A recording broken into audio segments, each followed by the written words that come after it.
बिस्मिल्लाहिर्रहमानिर्रहीम। अस्सलाम वालेकुम। वालेकुम सलाम। मुझे उम्मीद है कि आप सब खैरियत से होंगे। अब ना हम डे 6 पढ़ रहे हैं। काइंडली मैं शायद भूल गया हूँ यहाँ पर डे 6 लिखना। अच्छा, डे 6 का जो सिलेबस है वो है यूनिफॉर्म सर्कुलर मोशन और यूनिफॉर्म सर्कुलर मोशन के सारे डायनामिक्स। ठीक है, यूनिफॉर्म सर्कुलर मोशन के डायनामिक्स। इसके अलावा एक दो टॉपिक यहाँ पर मैंने कंटेंट में मेंशन नहीं किया कि नॉन यूनिफॉर्म सर्कुलर मोशन को भी डिस्कस करेंगे। मतलब ये कि सर्कुलर मोशन के जितने भी एस्पेक्ट्स हैं ना, वो आज के लेक्चर में इंशाल्लाह हम डिस्कस कर लेंगे। उसकी एप्लीकेशंस को डिस्कस कर लेंगे, उसके रिलेटेड जितने भी फार्मूले हैं, जितने भी उसके पैरामीटर हैं काइनेटिक्स के और उसके काइनेमेटिक्स या डायनामिक्स, सारे फार्मूले इंशाल्लाह डिस्कस करेंगे। मेरा नाम मोहम्मद लुकमान यूसुफ है और मैं लेक्चरर हूँ फिजिक्स का गवर्नमेंट डिग्री का लियाकतपुर में। तो हम जो स्टार्ट कर रहे हैं, हम बिल्कुल बेसिक चीजों से स्टार्ट करेंगे। तो सबसे पहले सर्कुलर मोशन की मैं डेफिनेशन बढ़ाता हूं आपको। सर्कुलर मोशन वो मोशन होती है जो किसी भी सर्कुलर पाथ के लॉन्ग होती है, यानी कि कोई सर्कुलर ट्रैक है उसके लॉन्ग ये मोशन होती है।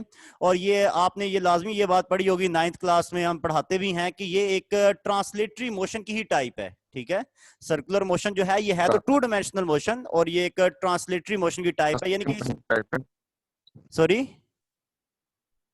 काइंडली माइक ऑफ रखिएगा। अगर कोई क्वेश्चन पूछना हो तो हैंड रेज करके तो फिर आप पूछिएगा क्वेश्चन। ठीक है। अच्छा, मैं ये बता दूं कि ये ट्रांसलेटरी मोशन की एक टाइप है और ये इसको रोटेटरी मोशन के साथ मिक्स अप नहीं करना। रोटेटरी मोशन जो होती है वो अपने ही एक्सिस के गिर्द होती है, उसमें बॉडी की लीनियर पोजिशन जो है वो चेंज नहीं होती रोटेटरी मोशन में। लेकिन जो सर्कुलर मोशन है ना, इसमें बॉडी अपने सेंटर के लिहाज से अपनी लीनियर पोजिशन को भी चेंज करता रहता है। ठीक है, तो इसलिए सर्कुलर मोशन में और रोटेटरी मोशन में एक डिफरेंस है। रोटेटरी मोशन में जस्ट बॉडी अपने एक्सिस ऑफ रोटेशन के लिहाज से अपनी एंगुलर पोजीशन को चेंज करती है, और सर्कुलर मोशन में जो बॉडी होती है वो अपने सेंटर के लिहाज से या किसी रेफरेंस पॉइंट के लिहाज से अपनी लीनियर पोजीशन को भी चेंज करती है, लेकिन वो एक सर्कुलर ट्रैक पे मूव करती है, इसलिए उसको सर्कुलर मोशन कहते हैं। लेकिन ये टाइप है ना, ये ट्रांसलेटरी मोशन की ही एक टाइप है। अच्छा, इसकी टाइप्स की अगर बात करें तो इसकी 2 मेजर टाइप्स हैं। एक इसकी टाइप है यूनिफॉर्म सर्कुलर मोशन और दूसरी जो इसकी टाइप है वो है non uniform circular motion.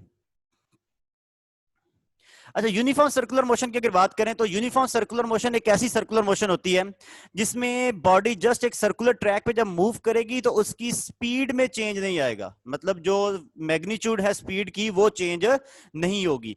Change किस में आएगा? सिर्फ वेलोसिटी में, और वेलोसिटी में जो चेंज आएगा वो सिर्फ डायरेक्शन की वजह से आएगा, मैग्नीट्यूड या फिर ऐसे समझ लें कि वो स्पीड के चेंज होने की वजह से नहीं आएगा। ठीक है, तो यूनिफॉर्म सर्कुलर मोशन के नाम से पता है कि ऐसी मोशन जिसमें स्पीड ऑफ बॉडी जो है वो रिमेन्स कांस्टेंट रहेगी, उसको हम यूनिफॉर्म सर्कुलर मोशन कहते हैं। जब स्पीड कांस्टेंट रहेगी तो एंगुलर स्पीड भी इसमें कांस्टेंट रहेगी। ठीक है, और इसमें जो एंगुलर एक्सेलेरेशन है वो 0 होगा, क्योंकि आपको पता है कि एंगुलर स्पीड या एंगुलर वेलोसिटी कांस्टेंट है तो फिर एंगुलर एक्सेलेरेशन 0 हो जाएगा। हाँ, इसमें टेंजेंशियल एक्सेलेरेशन भी 0 होगा। इसमें सिर्फ एक ही फोर्स एक्ट कर रही होगी, वो होगी सेंट्रीपिटल फोर्स, और वो सेंट्रीपिटल एक्सेलेरेशन प्रोड्यूस कर रही होगी जो कि toward the centre of circle होगी। इसमें लीनियर स्पीड कांस्टेंट है, लीनियर स्पीड कांस्टेंट, और डेफिनेटली इस वाली मोशन में काइनेटिक एनर्जी भी कांस्टेंट। काइनेटिक एनर्जी कांस्टेंट तो वर्क डन 0 होगा। और इसकी एग्जांपल जैसे motion of electron around the nucleus. तो अच्छा, मैं ये बता ये रहा हूं कि यूनिफॉर्म सर्कुलर मोशन वो है जिसमें एंगुलर वेलोसिटी कांस्टेंट रहती है, लीनियर स्पीड कांस्टेंट रहती है। लीनियर वेलोसिटी में चेंज आता है, वो चेंज सिर्फ डायरेक्शन में चेंज आने की वजह से आएगा। ठीक है, और इसमें सेंट्रीपिटल फोर्स एक्ट होती है जिसकी वजह से जिस सिर्फ एक ही एक्सेलेरेशन होगा, और वो कौन सा होगा? वो होगा सेंट्रीपिटल एक्सेलेरेशन, सेंट्रीपिटल फोर्स की वजह से। इसमें ना तो टेंजेंशियल एक्सेलेरेशन होगा और ना ही इसमें कोई एंगुलर एक्सेलेरेशन होगा, यानी कि यूनिफॉर्म सर्कुलर मोशन में कोई एंगुलर एक्सेलेरेशन नहीं है, कोई टेंजेंशियल एक्सेलेरेशन नहीं है, सिर्फ एक ही एक्सेलेरेशन है, वो है सेंट्रीपिटल एक्सेलेरेशन, और वो toward the centre of circle है। और लीनियर स्पीड जो है वो कांस्टेंट रहेगी, एंगुलर वेलोसिटी भी कांस्टेंट रहेगी। चेंज सिर्फ किस में आएगा? लीनियर वेलोसिटी में। और उसकी वजह क्या है? उसकी वजह सिर्फ एक ही है, और वो जो वजह है वो ये कि वेलोसिटी की direction point two point change हो रही है। अच्छा, अगर नॉन यूनिफॉर्म सर्कुलर मोशन की बात करें तो उसमें ऐसा बिल्कुल नहीं है। नॉन यूनिफॉर्म सर्कुलर मोशन में बॉडी की जो एंगुलर वेलोसिटी है वो चेंज हो रही है। ठीक है, जब एंगुलर वेलोसिटी चेंज होगी तो डेफिनेटली एंगुलर एक्सेलेरेशन 0 नहीं होगा, और एंगुलर एक्सेलेरेशन 0 नहीं तो जो अलोंग द टेंजेंट एक्सेलेरेशन होता है वो भी 0 नहीं होगा। ठीक है, अच्छा, और सेंट्रीपिटल एक्सेलेरेशन भी होगा इसमें जो कि toward the centre of circle होगा। अब एक बात क्लियर हो रही है यहां से, यूनिफॉर्म सर्कुलर मोशन में सिर्फ सिंगल एक्सेलेरेशन है और वो सेंट्रीपिटल एक्सेलेरेशन और लीनियर टाइप का है। जबकि नॉन यूनिफॉर्म सर्कुलर मोशन में तीन तरह के एक्सेलेरेशन है, दो लीनियर हैं और एक एंगुलर है।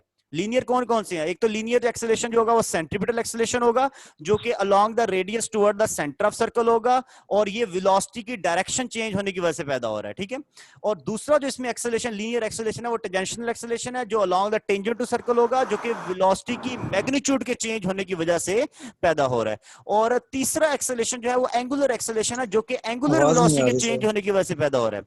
तो काइंडली किसी ने माइक ऑन किया, वो माइक अपना ऑफ रखें, ठीक है। अब एक बात यहां पर क्लियर हो गई है, वो ये कि यूनिफॉर्म सर्कुलर मोशन में जस्ट एक ही एक्सेलेरेशन है, जो कि लीनियर वेलोसिटी की डायरेक्शन के चेंज होने की वजह से होता है। नॉन यूनिफॉर्म सर्कुलर मोशन में तीन एक्सेलेरेशन है, जिसमें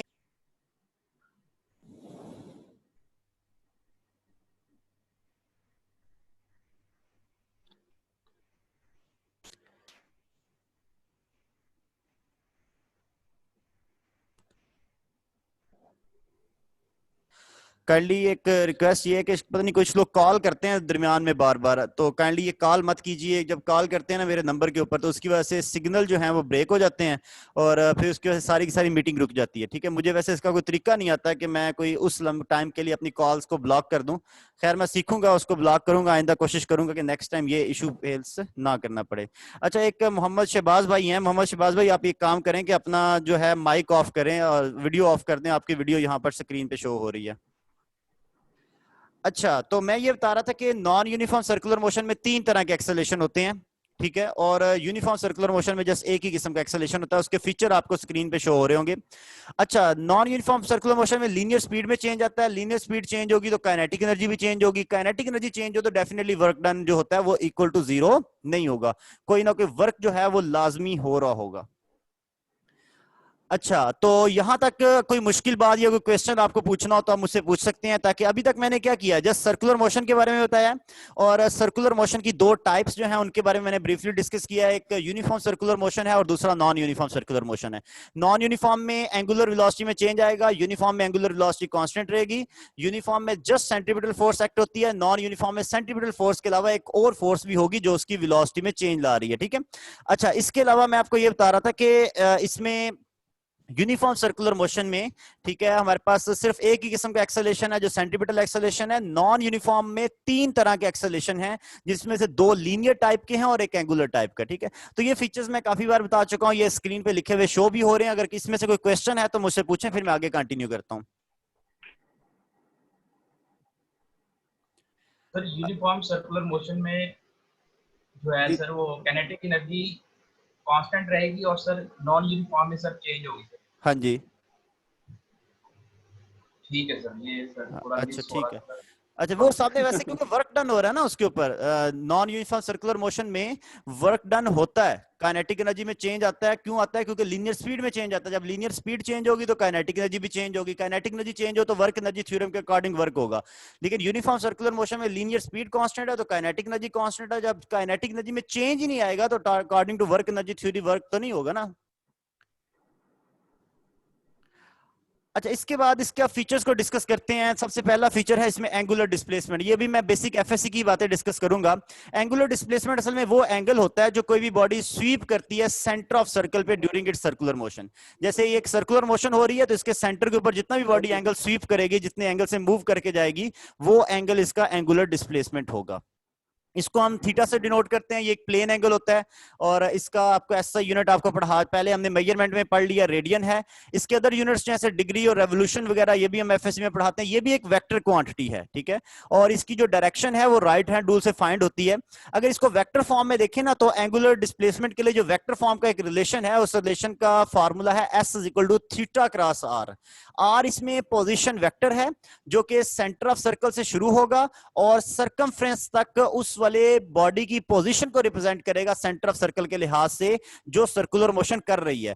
थीटा जो एंगुलर डिस्प्लेसमेंट कवर हो रहा है वो है, जो एस जो है ये लीनियर डिस्टेंस जो कवर हो रहा है अलोंग द आर्क लेंथ या आर्क के ऊपर, ठीक है। ये एक स्ट्रेट लाइन का पाथ जो बिल्कुल छोटे से इंटरवल में होगा, ये वो वाला वेक्टर है लीनियर डिस्टेंस वाला। तो थीटा एंगुलर डिस्टेंस डिस्प्लेसमेंट वाला, और आर जो है वो पोजिशन वेक्टर है सेंटर से आउटर सर्कमफ्रेंस ऑफ सर्कल की तरफ।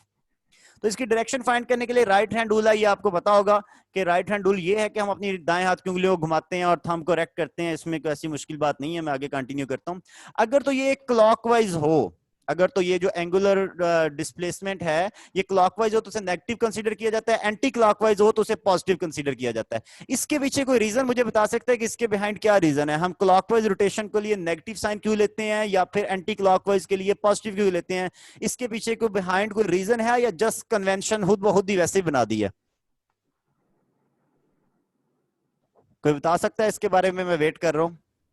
सर मोस्टली हमारे पास जो अर्थ के अंदर जितनी भी रोटेशन है ना वो तमाम के तमाम एंटी क्लॉकवाइज हैं। हाँ आई जी थिंक उसकी वजह से जो नेचुरल में हमने किया ना वो एंटी क्लॉकवाइज को जी हमने जी पॉजिटिव लिया और क्लॉकवाइज को नेगेटिव। ठीक है। असल में रीजन ये है, बिल्कुल ठीक बताइए आपने बात, जितनी भी नेचुरल रोटेशन है, जितनी भी नेचुरल कुदरती तौर पे रोटेशन है वो सारी की सारी एंटी क्लॉकवाइज है। हमारी अर्थ जो सन के अराउंड रिवॉल्व कर रही है वो एंटी क्लॉकवाइज है। उसके अलावा हम अगर गैलेक्सी की रोटेशन को देखें, मिल्की वे गैलेक्सी स्पाइरल फॉर्म में अपनी रोटेशन में है, वो एंटी क्लॉकवाइज है। इसके अलावा जितनी भी नेचुरल रोटेशन है, जैसे जो इलेक्ट्रॉन न्यूक्लियस के अराउंड जो रिवॉल्व कर रहा है वो भी एंटी क्लॉकवाइज है। और इवन के खाना कबा के गिर्द तवाफ भी किया जाता है, वो भी एंटी क्लॉकवाइज डायरेक्शन में किया जाता है। मतलब जितनी भी नेचुरल कुदरती तौर पे रोटेशंस है ना वो सारी एंटी क्लॉकवाइज है। ये बस एक साइंटिस्ट ने घड़ी बनाई है जो क्लॉकवाइज है, बाकी कुदरती तौर पे जितनी भी हैं वो सारी की सारी एंटी क्लॉकवाइज हैं। जी सुहेल अब्बास साहब।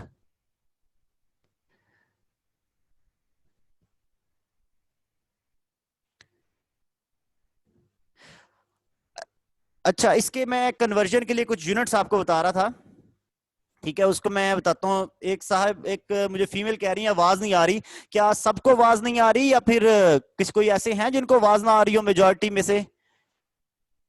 आ रही आवाज है। अच्छा ठीक है। यस तो सर, आवाज आ रही आवाज है आ सर, आवाज आवाज आ रही है आ रही है तो आवाज। काइंडली वो जो जिनको इशू है ना वो उनके पास इशू है, वो अपने इशू को रिजॉल्व करें नेट की स्पीड का। मेरे पास ऐसा कोई इशू नहीं है आवाज वाला। अच्छा, मैं यूनिट्स ऑफ कन्वर्जन के बारे में बता रहा हूँ। अगर डिग्री को रेडियन में कन्वर्ट करना हो तो रेडियन को आप 180 ओवर पाई से मल्टीप्लाई करेंगे, डिग्री बन जाएगा। अगर डिग्री को पाई ओवर 180 से मल्टीप्लाई करेंगे तो रेडियन बन जाएगा। और अगर आपके पास है रेवोल्यूशन है और उसको 360 से मल्टीप्लाई करेंगे तो डिग्री आ जाएगा। और इसी तरह रेवोल्यूशन को डिग्री, अगर डिग्री को रेवोल्यूशन में कन्वर्ट करना है तो 360 पे डिवाइड कर दें। जी, किसी ने जिसने हैंड रेस किया वो क्वेश्चन पूछ सकता है, खुद ही बोलना शुरू करेंगे तो मैं चुप कर जाऊंगा। तो इस तरह ये डिफरेंट किस्म के यूनिट्स की कन्वर्जन इसकी शो हो रही है, इसको आप नोट कीजिएगा। ये आप पीडीएफ फाइल में देख लीजिएगा, आप इसको यूज कर सकते हैं डिफरेंट न्यूमेरिकल्स में। जी सुहेल अब्बास साहब काइंडली बोलिए, मैं वेट कर रहा हूँ।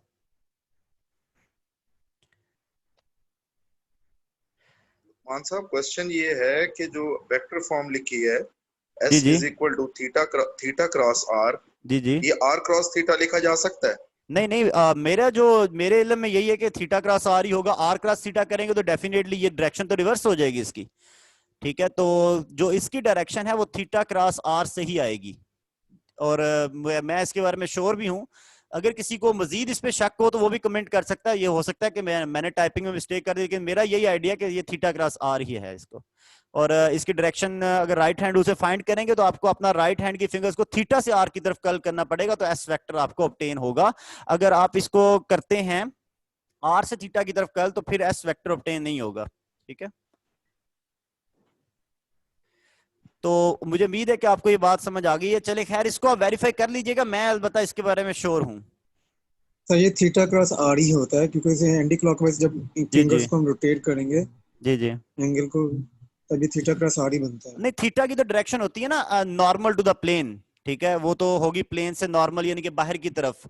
तो प्लेन के नॉर्मल होती है, तो आप अपनी उंगलियों को नॉर्मल डायरेक्शन में कर दें प्लेन के, और फिर उसको आर आर पोजीशन वेक्टर की तरफ कल करें तो आपको जो थंब है ना ये एक टेंजेंट को रिप्रेजेंट कर रहा होता है, ठीक है। और जब आपका थंब एक टेंजेंट को रिप्रेजेंट कर रहा है तो जो लीनियर डिस्प्लेसमेंट होता है, इंस्टेंटेनियस लीनियर डिस्प्लेसमेंट जो होता है यूनिफॉर्म सर्कुलर मोशन में या सर्कुलर मोशन में, वो long the tangent to circle ही होता है, ठीक है। तो आपका थंब इस केस में टेंजेंट को ही रिप्रेजेंट करेगा। अच्छा लुकमान साहब, एक मैं बात करना चाह रहा हूँ कि जी जी जितनी भी लीनियर क्वांटिटीज हैं इनको हम जितनी भी लीनियर क्वांटिटीज हैं, जी जी लीनियर वेलोसिटी यानी कि लीनियर एक्सेलरेशन एटसेट्रा, उनको हम सर्कुलर मोशन में अलोंग द टेंजेंट लेंगे। मेरे ख्याल में ये बात ठीक है। हाँ जी, देखिए जो लीनियर डिस्प्लेस है उसकी डायरेक्शन, लीनियर वेलोसिटी की डायरेक्शन और टेंजेंशनल एक्सेलरेशन की डायरेक्शन, ये सारे के सारे अलोंग द टेंजेंट ही होते हैं, ठीक है। लेकिन जो सेंट्रीपिटल एक्सेलरेशन है ना वो toward the centre of circle होता है, वो भी एक लीनियर क्वांटिटी ही है, लेकिन वो होता toward the centre of circle है। बाकी टेंजेंशियल एक्सेलरेशन, उसके बाद वेलोसिटी और लीनियर वेलोसिटी की डायरेक्शन और लीनियर वेलोसिटी के अलावा लीनियर डिस्प्लेसमेंट की डायरेक्शन जो कि इंस्टेंटेनियस वैल्यूज होंगी, वो सारी की सारी जो हैं वो टेंजेंट टू सर्कल ही होंगी। अच्छा, एक क्वेश्चन यहां पर मैं रेज करता हूं काइंडली, ये बड़ी अच्छी डिस्कशन वाला क्वेश्चन है।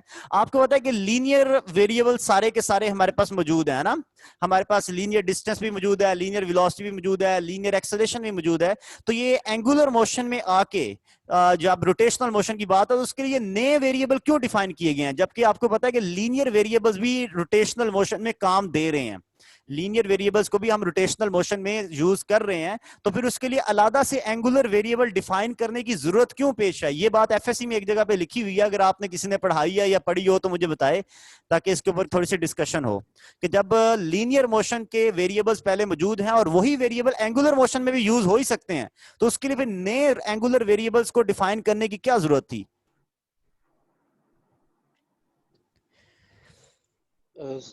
सर इसमें ये है कि क्योंकि हमें जो है ना सर डायरेक्शन शो करवानी पड़ती है, और ये एक्सेस ऑफ रोटेशन को जो है ना यहाँ पे मेंशन किया जाता है।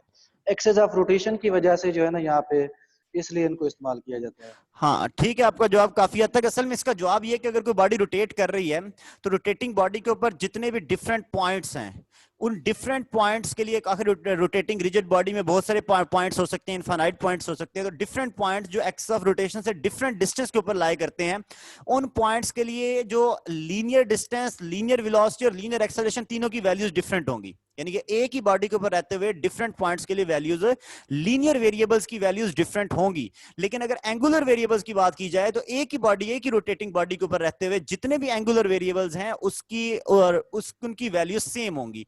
तो एक ही रिजिड बॉडी के ऊपर तमाम एंगुलर वेरिएबल्स जो हैं डिफरेंट पॉइंट्स के लिए सेम वैल्यू रखते हैं, लेकिन एक ही रोटेटिंग बॉडी के ऊपर डिफरेंट पॉइंट्स के लिए जो लीनियर वेरिएबल्स हैं वो डिफरेंट वैल्यू रखते हैं, जिसकी वजह से अगर लीनियर वेरिएबल्स की मदद से हम किसी बॉडी की रोटेटरी मोशन को डिस्क्राइब करना शुरू कर दें तो वो मोशन वेरी कॉम्प्लेक्स हो जाती है, और उसको क्योंकि हर पॉइंट के लिए अलग अलग वैल्यूज बतानी पड़ेंगी तो वो मोशन बहुत कॉम्प्लेक्स हो जाएगी, तो फिर हम उसको यूज नहीं करते। ठीक है, इसलिए हम एंगुलर को यूज करते हैं क्योंकि वो पूरी बॉडी के तमाम पॉइंट्स के लिए एंगुलर वेरिएबल्स एक ही वैल्यू रखते हैं, इसलिए। अच्छा, इसके बाद मैंने एंगुलर डिस्प्लेसमेंट थीटा के बारे में बता दिया, उसकी वेक्टर फॉर्म बता दी, उसके यूनिट्स के बारे में बता दिया, यूनिट्स की कन्वर्जन के बारे में बता दिया। अब मैं एंगुलर डिस्प्लेसमेंट कैलकुलेट करने के लिए डिफरेंट किस्म की इक्वेशंस आपको बता रहा हूं, जैसे theta is equal to S over R, theta is equal to omega T. ये दो जो पहली हैं ये तो तब यूज करेंगे जब पहली तो तब यूज करेंगे जब आर्क लेंथ और रेडियस दिया हो, दूसरी तब यूज करेंगे theta is equal to omega T जब यूनिफॉर्म सर्कुलर मोशन हो, और तीसरी और चौथी इक्वेशन है जिसमें आपको अल्फा शो हो रहा है, तो आपको पता है कि जिसमें एंगुलर एक्सेलरेशन आ जाएगा वो equation non uniform circular motion के लिए होगी। तो तीसरी वाली इक्वेशन और चौथी वाली equation simple equation of motion से ही बनी हुई है, ये नॉन यूनिफॉर्म सर्कुलर मोशन के लिए। इसके अलावा अगर आपको वर्क और एंगुलर मोशन में टॉर्क जो एक्ट हो रही है वो दिया हो तो theta is equal to work over torque होता है, ये जस्ट इसकी मैग्नीट्यूड इस फार्मूले से कैलकुलेट हो सकती है। और इसी तरह अगर आपको किसी nth सेकंड का एंगुलर डिस्प्लेसमेंट निकालना हो, जैसे आपको याद था मैंने लीनियर वेलोसिटी के केस में, लीनियर मोशन के केस में बताया था, अगर nth सेकंड का डिस्टेंस निकालना हो तो फिर हम फार्मूला आपको याद है कि यूज करते थे a ओवर 2 इंटू 2n-1। ठीक है, यहां पर भी वही फार्मूला है, omega i plus alpha over 2 into 2n-1। ठीक है, अच्छा, ये मतलब डिफरेंट फार्मूले डिफरेंट कंडीशन में यूज हो सकते हैं, इसको आप पीडीएफ फाइल से देख लीजिएगा। यहां पर मैंने 2-3 एमसीक्यूज इंसर्ट किए हैं। सबसे पहला बहुत ही सिंपल एमसीक्यूज है कि जो एंगुलर डिस्प्लेसमेंट होता है तो ये क्या होता है, डायमेंशनलेस क्वांटिटी है, यूनिटलेस है, या यूनिटलेस भी है और डायमेंशनलेस भी है? हाँ, ये डायमेंशनलेस है लेकिन यूनिटलेस नहीं है। इसका यूनिट तो है ना, डिग्री भी है, रेवोल्यूशन भी है, रेडियन भी है, लेकिन डायमेंशन इसकी नहीं होती। और एंगुलर डिस्प्लेसमेंट के लिए ये भी बिल्कुल सिंपल सा एफएससी लेवल के एमसीक्यूज है। अच्छा, तीसरे वाला एक एमसीक्यूज ये थोड़ा सा फोकस में कर देता हूँ। तीसरे वाले में कांस्टेंट एंगुलर स्पीड दे दी गई है जो 3000 रेवोल्यूशन पर मिनट है, और आपको एंगल निकालना है, एंगुलर डिस्प्लेसमेंट निकालना है। तो आपको पता है कि जब कांस्टेंट स्पीड हो तो आप theta equal to mega T वाला फार्मूला लगाएंगे, लेकिन पहले आप क्या काम करेंगे, रेवोल्यूशन पर मिनट को आप कन्वर्ट कर लेंगे रेडियन पर सेकंड में, और फिर simple theta equal to mega T वाले फार्मूले से इसका आंसर आ जाएगा। अच्छा, अभी तक जो बातें मैं पढ़ा चुका हूं मैं दोबारा से बता देता हूं, थोड़ी सी रिवाइज कर देता हूं। अभी तक मैंने ये बता दिया कि यूनिफॉर्म और नॉन यूनिफॉर्म सर्कुलर मोशन में डिफरेंस क्या है। फिर यूनिफॉर्म सर्कुलर मोशन को आगे लेके चलते मैंने एंगुलर डिस्प्लेसमेंट पढ़ा दिया, उसके यूनिट्स पढ़ा दिए, उसकी डायरेक्शन के बारे में बता दिया, उसका वेक्टर फॉर्म का फार्मूला बता दिया। अच्छा, इसके बाद फिर मैंने एंगुलर डिस्प्लेसमेंट के बाद जो मैंने बातें की हैं, मैंने उसके डिफरेंट रिलेशंस बताए हैं और उसके एक दो एमसीक्यूज बता दिए, और अब मैं उसको ग्राफिकली कैलकुलेट करना सिखा रहा हूं। तो जैसे आपको पता है कि लीनियर डिस्प्लेसमेंट कैलकुलेट करने के लिए हम area under the linear velocity time graph calculate करते हैं, बिल्कुल ऐसे ही एंगुलर डिस्प्लेसमेंट कैलकुलेट करने के लिए हम area under the angular velocity time graph की मदद से एंगुलर डिस्प्लेसमेंट भी कैलकुलेट कर सकते हैं। जिस तरह लीनियर वेलोसिटी टाइम ग्राफ के नीचे के एरिया हमें लीनियर डिस्प्लेसमेंट देता है, बिल्कुल वैसे ही एंगुलर वेलोसिटी टाइम ग्राफ के नीचे का एरिया हमें एंगुलर डिस्प्लेसमेंट देता है। ठीक है, तो ये दो तीन एग्जांपल्स हैं, लेकिन इसमें आपने एक बात माइंड में रखनी होती है, वो ये कि आपने यूनिट्स देखने होते हैं एक्सिस के। अगर एक्सिस का यूनिट सपोज रेडियन पर सेकंड नहीं है, तो आपने उसमें जो भी एरिया निकालोगे उसमें जो वेलोसिटी का फैक्टर जो रेवोल्यूशन पर मिनट में आएगा उसको रेडियन पर सेकंड में आप पहले कन्वर्ट करके फिर अब यूज करेंगे। अच्छा, एक और बात, अगर आप एंगुलर डिस्प्लेसमेंट निकाल रहे हैं, ठीक है, और ये आपको एक वेलोसिटी टाइम ग्राफ शो हो रहा है स्क्रीन पे, जो सबसे आखिरी तस्वीर के अंदर शो हो रहा है। इस वेलोसिटी टाइम ग्राफ में देखेंगे कुछ एरिया तो पॉजिटिव साइड पे है और कुछ एरिया नेगेटिव साइड पर है। तो जब आप एंगुलर डिस्प्लेसमेंट कैलकुलेट करेंगे तो जो पॉजिटिव साइड का एरिया है उसको आपने पॉजिटिव ही लेना है कैलकुलेशन के दौरान, और जो नेगेटिव साइड का एरिया है उसके लिए आप नेगेटिव साइन ही यूज करोगे।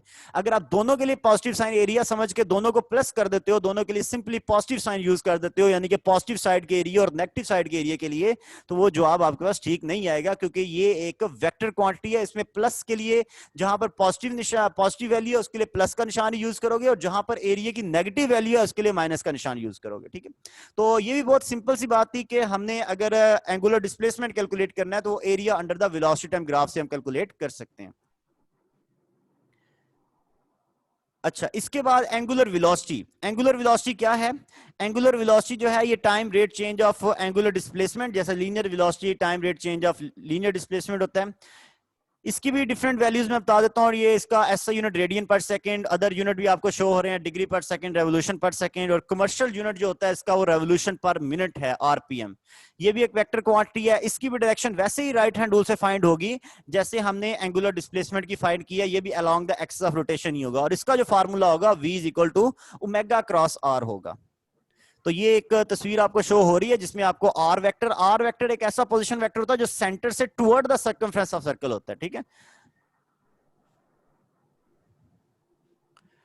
अच्छा, इसके बाद आपको एवरेज एंगुलर वेलोसिटी निकालनी है, तो टोटल एंगुलर डिस्प्लेसमेंट को टाइम पे डिवाइड कर दें। इंस्टेंटेनियस के लिए आपको पता है कि लिमिट लगा लें या फिर हम डेरिवेटिव ले लें। अगर हमारे पास एंगुलर डिस्प्लेसमेंट की कोई एज अ इक्वेशन या angular displacement as a function of time दिया हुआ है, तो अगर हम उसका टाइम डेरिवेटिव ले लें तो वहां से हमें एंगुलर वेलोसिटी ऑब्टेन हो सकती है। और एंगुलर वेलोसिटी का जो यूनिट है वो रेडियन पर सेकंड, और डायमेंशन जस्ट टाइम इनवर्स होगी, ये आपको स्क्रीन पे शो हो रहा है। अगर यूनिफॉर्म सर्कुलर मोशन हो तो एवरेज और इंस्टेंटेनियस वैल्यूज आपस में इक्वल होती हैं, और नॉन यूनिफॉर्म सर्कुलर मोशन के लिए एवरेज और इंस्टेंटेनियस वैल्यूज आपस में इक्वल नहीं होती। अच्छा, इसके बाद अगर आपको period of uniform circular motion निकालना हो तो बड़ा सिंपल है, सिंपल सा फार्मूला है, omega is equal to 2 pi over T, तो या T is equal to 2 pi over omega. इस फार्मूले से आप पीरियड ऑफ ऑसिलेशन निकाल सकते हैं, यानी कि आपको यूनिफॉर्म सर्कुलर मोशन का एक कंप्लीट साइकिल मुकम्मल करने का जो टाइम है वो फाइंड कर सकते हैं। और अगर आपको एंगुलर स्पीड नहीं दी हुई, आपको लीनियर स्पीड दी हुई है और रेडियस गिवन है, तो फिर 2 पाई आर ओवर वी करके भी आप निकाल सकते हैं। तो ये बड़ा सिंपल सा फार्मूला है, इसमें ऐसी कोई मुश्किल बात नहीं है। और अगर आपको सिंपल लीनियर फ्रीक्वेंसी निकालनी है सर्कुलर मोशन की, तो वो number of cycles per unit time, sorry number of cycles पर सेकंड होती है लीनियर फ्रीक्वेंसी। ठीक है, या फिर ये टाइम का रेसिप्रोकल होता है, तो आपको पता है कि ये 1 ओवर टी के इक्वल होगा, या टी चूंकि ओमेगा 2 पाई बाई ओमेगा है तो 1 ओवर टी ओमेगा ओवर 2 पाई होगा, और ये रिलेशन इसके लिए आप यूज कर सकते हैं वी ओवर 2 पाई आर वाला भी। ठीक है, तो यहां पर इस पेज पे आपको मैंने जस्ट दो बेसिक सी बातें बता दी हैं कि अगर टाइम पीरियड निकालना हो या फ्रीक्वेंसी निकालनी हो यूनिफॉर्म सर्कुलर मोशन की, तो वो कैसे निकाल सकते हैं। इसके बाद है formulas to calculate the angular velocity. तो एंगुलर वेलोसिटी के कैलकुलेट करने का एक formula omega is equal to V over R है। ये लीनियर स्पीड और रेडियस अगर आपको दिया हुआ है तो तब आप फाइंड कर सकते हो। अगर आपके पास यूनिफॉर्म सर्कुलर मोशन है तो फिर थीटा ओवर टी से फाइंड हो सकती है एंगुलर वेलोसिटी। और अगर बॉडी रेस्ट से स्टार्ट करे और इस हालत में बॉडी का एंगुलर एक्सेलरेशन हो लेकिन वो रेस्ट से स्टार्ट करे, तो omega is equal to alpha T वाले फार्मूले से आप एंगुलर वेलोसिटी निकाल सकते हो। और अगर ये हो कि बॉडी रेस्ट से स्टार्ट करे और उसका आपको एंगुलर डिस्प्लेसमेंट दिया गया हो, तो फिर omega is equal to 2 square root 2 alpha theta वाले फार्मूले से आप एंगुलर वेलोसिटी निकाल सकते हैं। और अगर आपको सेंट्रीपिटल फोर्स दी हो तो omega is equal to square root F C over M bar वाले फार्मूले से आप एंगुलर वेलोसिटी निकाल सकते हैं, लेकिन ये यूनिफॉर्म सर्कुलर मोशन में ही काबिल कबूल होगा। और अगर आपको एंगुलर मोमेंटम और मोमेंट ऑफ इनर्शिया गिवन है तो omega is equal to L over I वाले फार्मूले से भी आप एंगुलर वेलोसिटी निकाल सकते हैं। तो यहां पर भी इसके एक दो एमसीक्यू शो होंगे, इसको मैं पीडीएफ फाइल में दे दूंगा, आप इसको हल कर लीजिएगा। तो सिंपल से एमसीक्यू मैं पहले वाला बता देता हूं। जैसे एंगुलर स्पीड आपने निकालनी है second hand of a watch, यानी कि आपके जो वॉच है उसमें जो सेकंड हैंड है, सेकंड हैंड का मतलब है जो सेकंड वाली सुई है उसकी एंगुलर स्पीड निकालनी है। तो आपको पता है कि सेकंड वाली सुई जो है वो 60 सेकंड में पूरी रेवोल्यूशन करती है, तो ये 2π/60 इसकी एंगुलर स्पीड होगी, ठीक है, 2π/60 या π/30 हो जाएगी, ठीक है। तो इस तरह बाकियों पे भी आप फोकस कीजिएगा, बिल्कुल सिंपल से एमसीक्यूज हैं, मुझे उम्मीद है कि इसमें कोई मुश्किल ऐसी पेश नहीं आएगी आपको। अच्छा, graphical method to calculate the average angular velocity. अब आपको अगर एंगुलर वेलोसिटी निकालनी है तो उसका आपको ग्राफिकल मेथड ये है कि आप स्लोप फाइंड कर दो एंगुलर डिस्प्लेसमेंट टाइम ग्राफ की। जैसे लीनियर वेलोसिटी निकालने के लिए लीनियर डिस्प्लेसमेंट टाइम ग्राफ की स्लोप निकालते हैं, इसी तरह एंगुलर वेलोसिटी निकालने के लिए एंगुलर डिस्प्लेसमेंट टाइम ग्राफ की अगर आप स्लोप फाइंड करते हैं तो वो स्लोप आपको एंगुलर वेलोसिटी की इंस्टेंटेनियस वैल्यू दे देगी। जैसे यहां पर एक तस्वीर आपको सामने शो हो रही है, अगर तो इस तरह का ग्राफ है जिसमें थीटा पॉजिटिव है, ठीक है, तो एक पॉजिटिव थीटा है, कांस्टेंट एंगल है, तो आपको पता है कि स्लोप तो tan ऑफ थीटा की इक्वल होती है। तो इस केस में आपकी एंगुलर वेलोसिटी भी tan थीटा की इक्वल होगी, लेकिन क्योंकि थीटा आपके पास जो वैल्यू है वो 90 से 0 और 90 के दरमियान है, 0 और 90 के दरमियान tan पॉजिटिव है, तो इसलिए यहां पर जो एंगुलर वेलोसिटी होगी वो पॉजिटिव वैल्यू की होगी। और अगर ये थीटा इस तरह हो जाए, मतलब ये इस तरह से थीटा हो कि ये फोर्थ क्वाड्रेंट में जैसे चला गया एंगल, ठीक है, तो उस वाले क्वाड्रेंट में जहां पर tan नेगेटिव है तो वहां पर आपको पता है फिर एंगुलर वेलोसिटी चूंकि tan थीटा के इक्वल है, तो अगर tan of that angle negative है तो एंगुलर वेलोसिटी भी नेगेटिव है, ठीक है। तो अगर पॉजिटिव, अगर तो पहले क्वाड्रेंट में या तीसरे क्वाड्रेंट में कोई एंगल आता है, अगर पहले में या फिर तीसरे क्वाड्रेंट में कोई एंगल आता है जहां पर tan पॉजिटिव है, तो फिर तो आपके पास वहां पर एंगुलर वेलोसिटी की पॉजिटिव वैल्यू आएगी स्लोप से। और अगर थीटा किसी ऐसे एंगल में, ऐसे क्वाड्रेंट में आ जाता है जहां पर tan नेगेटिव है, काइंडली माइक ऑफ रखें, काइंडली माइक ऑफ रखें, जहां पर tan नेगेटिव है, अगर ऐसे एंगल में, ऐसे क्वाड्रेंट में एंगल आ जाता है तो जहां tan नेगेटिव है उस एंगल के लिए, तो फिर वहां पर एंगुलर वेलोसिटी भी नेगेटिव में चली जाएगी। और अगर नॉन यूनिफॉर्म सर्कुलर मोशन हो तो उसके लिए ग्राफ डेफिनेटली इस तरह का होगा कि उसमें अगर आप थीटा बनाएंगे तो थीटा चेंज होगा, क्योंकि उसमें कर्व्ड ग्राफ होगा, स्ट्रेट लाइन नहीं होगी, क्योंकि नॉन यूनिफॉर्म सर्कुलर मोशन में एंगुलर वेलोसिटी ने चेंज होना है। अगर एंगुलर वेलोसिटी में चेंज आएगा तो डेफिनेटली स्लोप में भी चेंज आएगा, और स्लोप tan थीटा की इक्वल है तो tan थीटा चेंज होगा, tan थीटा चेंज होगा तो थीटा भी चेंज होगा, जिससे ग्राफ आपका कर्व्ड हो जाएगा, ठीक है। तो ये जो अभी तस्वीर नजर आ रही है सबसे आखिर में, यहाँ पर एक कर्व्ड ग्राफ है, इसमें अगर आप TA वाले पॉइंट पर आप स्लोप निकालना लगते हैं तो यहाँ पर थीटा जो होगा वो पॉजिटिव 0 और 90 के दरमियान की कोई वैल्यू होगी, तो इसलिए थीटा tan थीटा पॉजिटिव आएगा और एंगुलर वेलोसिटी भी पॉजिटिव है। अगर आप पॉइंट B के पॉइंट पे जाके बिल्कुल टॉप या मैक्सिमम हाइट पे पॉइंट पे जाकर आप निकालते हैं स्लोप, तो वहां पर थीटा बिल्कुल 0 हो गया, क्योंकि यहां पर अगर आप टेंजेंट लगाएंगे तो बिल्कुल हॉरिजॉन्टल टेंजेंट होगा जो बिल्कुल 0 एंगल पे होगा हॉरिजॉन्टल के साथ, तो फिर tan 0 भी 0 होता है, इसलिए इस पॉइंट के ऊपर B पॉइंट पे जो आपकी एंगुलर वेलोसिटी है वो 0 हो जाएगी। C पॉइंट पर दोबारा से जो थीटा है वो थर्ड क्वाड्रेंट में चला गया, फोर्थ क्वाड्रेंट में चला गया थीटा, तो इसलिए tan ऑफ थीटा यहां पर नेगेटिव है, और जब नेगेटिव है तो इसलिए यहां पर एंगुलर वेलोसिटी भी नेगेटिव है। अच्छा, अगर एक और मैं तरीका ये बता रहा हूं, अगर आपके पास एंगुलर एक्सेलरेशन टाइम ग्राफ है, पहले तो बात की थी ना एंगुलर डिस्प्लेसमेंट टाइम ग्राफ की स्लोप से एंगुलर वेलोसिटी मिलेगी, अगर एंगुलर एक्सेलरेशन टाइम ग्राफ है तो अगर आप उसके नीचे का एरिया फाइंड कर लें, area under the angular acceleration time graph, तो आपके पास total change in angular velocity के इक्वल होगा, और total change in angular velocity जो है अगर आप उसको टोटल टाइम पे डिवाइड कर दें तो फिर आपको एवरेज एंगुलर वेलोसिटी आपको ऑब्टेन हो सकती है, ठीक है। मैं दोबारा से बात को रिपीट कर देता हूं कि आपके पास जो ये है एंगुलर एक्सेलरेशन टाइम ग्राफ है, इसके नीचे का जो एरिया है ये आपको total change in angular velocity दे सकता है, ठीक है। तो इस तरह से आप एंगुलर एक्सेलरेशन टाइम ग्राफ से total change in angular velocity निकाल सकते हैं। और अगर कोई बॉडी अपनी मोशन रेस्ट से स्टार्ट कर रही है, ठीक है, और आपके पास उसका एंगुलर एक्सेलरेशन टाइम ग्राफ है, तो उसके नीचे का एरिया निकालें, उसके नीचे का एरिया आपको पता है कि total change in angular velocity है, तो चूंकि इनिशियल वेलोसिटी तो 0 है, तो फिर जो total change in angular velocity होगा वो जस्ट फाइनल वेलोसिटी के इक्वल ही होगा, तो इस केस में आपके पास जो total area under the graph आएगा वो फाइनल वेलोसिटी के इक्वल आ जाएगा, ठीक है। अच्छा, अभी तक मैंने सिंपल सी बातें आपको बता दी हैं, मैंने क्या क्या बता दिया, मैं बात को रिवाइज कर देता हूं। मैंने आपके साथ डिस्कस कर लिया है सर्कुलर मोशन को और सर्कुलर मोशन की दो अहम टाइप्स, यूनिफॉर्म सर्कुलर मोशन और नॉन यूनिफॉर्म सर्कुलर मोशन को, ठीक है।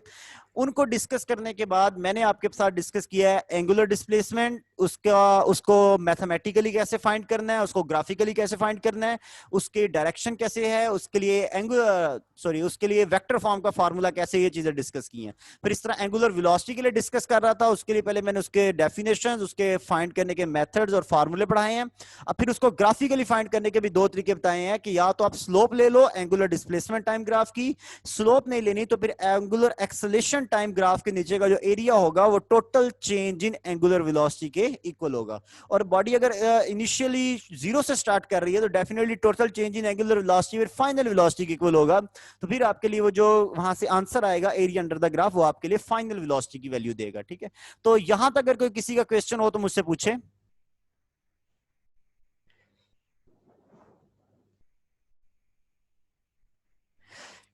ठीक है, मैं इसको आगे कंटिन्यू कर रहा हूं। आगे फिर इसको मैं एक और एक्सेलरेशन यूनिफॉर्म सर्कुलर मोशन में आपको पता है कि रेडियल एक्सेलरेशन होता है जिसको सेंट्रीपिटल एक्सेलरेशन भी कहते हैं। अगर आपके पास रेडियल या सेंट्रीपिटल एक्सेलरेशन सिर्फ किस वजह से होता है, क्योंकि जो वेलोसिटी की डायरेक्शन है वो चेंज हो रही है, वेलोसिटी की डायरेक्शन के चेंज होने की वजह से आपके पास सेंट्रीपिटल एक्सेलरेशन हो रहा था, ठीक है। अच्छा, एक कोई साहब मुझे कह रहे हैं कि आवाज नहीं आ रही, पता नहीं शायद किनको आवाज जो नहीं आ रही, वो मुझे रीजन तो नहीं पता उनकी कि क्या है, लेकिन आई थिंक आवाज ना आने के पीछे उनको ही कोई इशू होगा। तो काइंडली आप अपना इंटरनेट का इशू ठीक करें, नहीं तो फिर रिकॉर्डेड लेक्चर भेज दूंगा, वहां पर आप देखिएगा उसको। अच्छा, मैं सर आप प्लीज अपनी थोड़ी स्पीड कम रखें, बहुत तेजी से बोल रहे हैं। अच्छा, वो असल में इस तरह से है कि सिलेबस थोड़ा ज्यादा और है, चीजें जो पढ़ा रहा हूँ ना वो बेसिक बेसिक चीजें हैं सारी, ठीक है। तो एफएससी लेवल की थी, मैंने कहा था, मैं ये सोच रहा था कि मैं जल्दी से अगले टॉपिक पे पहुंच जाऊं ताकि जहां पर बेसिक ऐसी चीजें आ जाएं जो हमारे लिए नई हैं या जो सीखने वाली हैं, उस पर मैं थोड़ा ज्यादा टाइम लगा दूंगा। तो इसलिए बेसिक चीजों के लिए मैंने स्पीड बढ़ाई हुई है। तो खैर अच्छा किया आपने मुझे बता दिया। अच्छा खैर, सेंट्रीपिटल एक्सेलरेशन क्या है? सेंट्रीपिटल जो एक्सेलरेशन है ना, इसको रेडियल एक्सेलरेशन कहते हैं। ये along the radius toward the centre of circle होता है। और इस एक्सेलरेशन के आने की वजह क्या है? इस एक्सेलरेशन के आने की जो वजह है वो सिर्फ और सिर्फ चूंकि वेलोसिटी की डायरेक्शन चेंज हो रही है, उसकी वजह से ये एक्सेलरेशन पैदा होता है। तो जब भी बॉडी सर्कुलर मोशन करेगी उसकी वेलोसिटी की डायरेक्शन ने चेंज होना ही होना है। तो इसलिए सेंट्रीपिटल एक्सेलरेशन के बगैर सर्कुलर मोशन नामुमकिन है या इम्पॉसिबल है। अच्छा, जो सेंट्रीपिटल एक्सेलरेशन है इसका रिलेशन जो है ये A is equal to V square over R या फिर वी ओमेगा या आर ओमेगा स्क्वायर, ये तीन पॉसिबल रिलेशंस आपको स्क्रीन पे शो हो रहे हैं। और इसको अगर वेक्टर फॉर्म में लिखना हो ना तो इसमें माइनस का साइन आएगा, यानी कि अगर इसको वेक्टर फॉर्म में लिखें A C is equal to minus V square over R into R unit vector, तो ये माइनस क्यों लग गया, क्या कोई बता सकता है? सेंट्रीपिटल एक्सेलरेशन डायरेक्शन हमेशा टुवर्ड्स द सेंटर होती है, हाँ जी, हाँ जी। फिर इसलिए यहाँ पे नेगेटिव का साइन। हाँ, तो माइनस क्यों, मतलब फिर मतलब जो भी सेंटर से सर्कल की तरफ होगा उसके लिए नेगेटिव यूज करेंगे। वैसे तो स्क्रीन पे लिखा भी हुआ है। तो असल में रीजन बिल्कुल ठीक है, आपकी बात भी ठीक है। असल में रीजन ये कि ये टुवर्ड द सेंटर है और जो पोजीशन वेक्टर है ना वो अवे फ्रॉम द सेंटर है, ठीक है।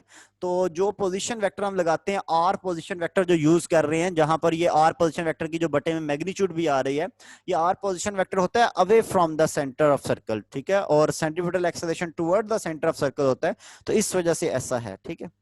तो ये सिंपल सी यहाँ पर बात थी सेंट्रीपिटल एक्सेलरेशन की, इसमें कोई ऐसी मुश्किल बात नहीं है। मुझे उम्मीद है कि आप इसको समझ गए होंगे।